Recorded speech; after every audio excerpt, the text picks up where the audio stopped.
Welcome back. So Rabindranath Tagore का song 8 from song offerings Gitanjali. अगर आप इसको मुकम्मल तौर पे अंडरस्टैंड करते हैं तो आपको आइडिया होगा कि टैगोर जो है एक रिलेशनशिप डेवलप करता है अपनी तकरीबन हर हमद में खुदा के साथ, और एक ऐसा रिलेशनशिप है जिसमें वो अपने और अपने क्रिएटर के अलावा तीसरी कोई चीज़ नहीं चाहता। वो तीसरी क्या चीज़ है? वो डिस्ट्रैक्शंस हैं, वर्ल्डलीनेस है। तो वो डायरेक्ट एक रिलेशन बनाना चाहता है खुदा के साथ जिसमें वो बिल्कुल उसके करीब हो और खुदा की ब्लेसिंग्स को फील कर सके। So the child who is stacked with the prince's robes and who has jeweled chains round his neck loses all pleasures in his play. His dress hampers him at every step. In fear that it may be frayed or stained with dust, he keeps himself from the world and is afraid even to move. Mother, it is no gain, thy bondage of finery, if it keep one shut off from the healthful dust of the earth, if it rob one of the right of entrance to the great fair of common human life.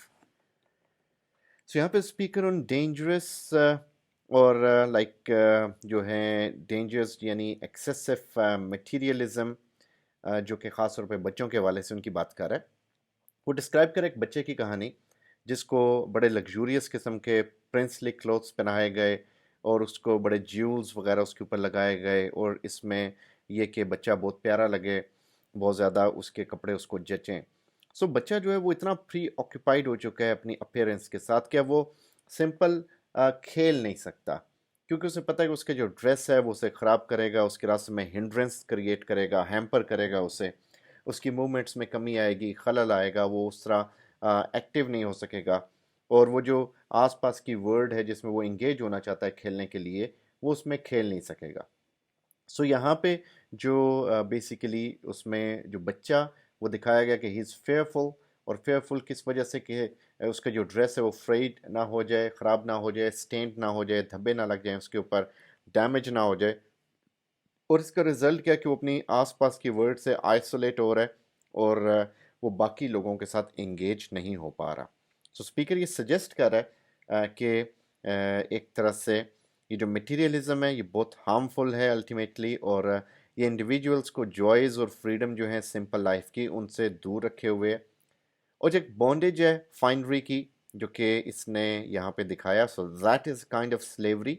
so that is binding individuals to a life of fear and isolation.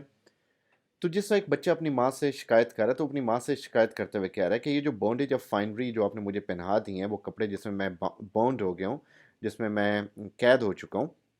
ये मुझे उस healthful dust of the earth उससे दूर रखे हुए, यानी सुना होगा अपने दाग तो अच्छे होते हैं। तो वो जो मिट्टी में खेलना वो भी एक यानी इंसान को कहीं ना कहीं बहुत कुछ सिखाता है। आपने देखा होगा लोग कुश्ती करते हैं अखाड़े में मिट्टी के अंदर करते हैं, और मिट्टी आपके जिस्म के लिए बड़ी अच्छी भी होती है,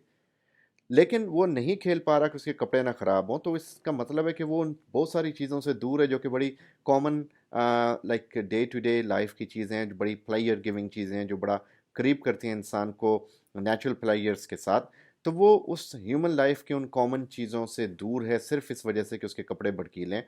इसी तरह हमारा जो एक मटीरियलिस्टिक एटीट्यूड है हमें दूर रखता है ऐसी बहुत सारी चीज़ों से जो कि इनोसेंट प्लेयर्स के अंदर भरी हुई हैं। सो जैसा बेकन ने कहा कि जब इंसान ग्रेट प्लेस पे पहुंच जाता है तो वो हिज फ्राइज सर्वेंट, सो वो अपना भी गुलाम है, अपने कामों का गुलाम है, अपने औकात का गुलाम है, अपनी जॉब का गुलाम है। उसके लिए लोगों के लिए उसके पास लोगों के लिए टाइम होता है, लेकिन अपनी सेहत अपनी ज़ात के लिए टाइम नहीं होता। सिमिलरली यहाँ पे जो दिखाया गया वो भी एक ऐसे मटीरियलिस्टिक अंदाज में शायर अपने आप को फील करा कि वो फंसा हुआ है, कि उस मटीरियलिस्टिक दुनिया की वजह से वो आइसोलेटेड हो चुका है और वो दुनिया की सिंपल प्लेयर्स को एंजॉय नहीं कर रहा। इसकी एक एग्जांपल देता हूँ आपको कि एक बंदा, बारिश हो रही है और गर्मियों में बड़ा खूबसूरत एक दिलकश नज़ारा बना हुआ है बारिश का, और एक बंदा सिर्फ इस वजह से बारिश में नहीं जा रहा कि उसे जॉब पे जाना है या अपने बिजनेस में जाना है या मीटिंग में जाना है या उसे दो चार इंपॉर्टेंट काम करने हैं, मार्केट जाना है, लोगों को विज़िट करना है, उसके कपड़े ना ख़राब हों। वहीं पे एक इंसान जो कि बारिश में घूम रहा है, भीग रहा है, एंजॉय कर रहा है, रिगार्डलेस ऑफ द केयर कि उसके कपड़े ख़राब हो रहे हैं या उसको कीचड़ लग रहा है, लेकिन उन सिंपल प्लेयर्स को एंजॉय कर रहा है। सो यहाँ पे एक वो दिखाया गया कि इंडिविजुअल वर्सेस सोसाइटी या आइसोलेशन वर्सेस सोसाइटी इसका थीम है। या simple life and materialistic life, इनके दरमियान जो एक डिफरेंस है वो इसमें बड़ा खूबसूरती से पोर्ट्रे किया रविंद्रनाथ टैगोर में। तो इस नज़म को ज़रूर सुनिएगा, चैनल को सब्सक्राइब कीजिएगा और सबसे शेयर कीजिएगा।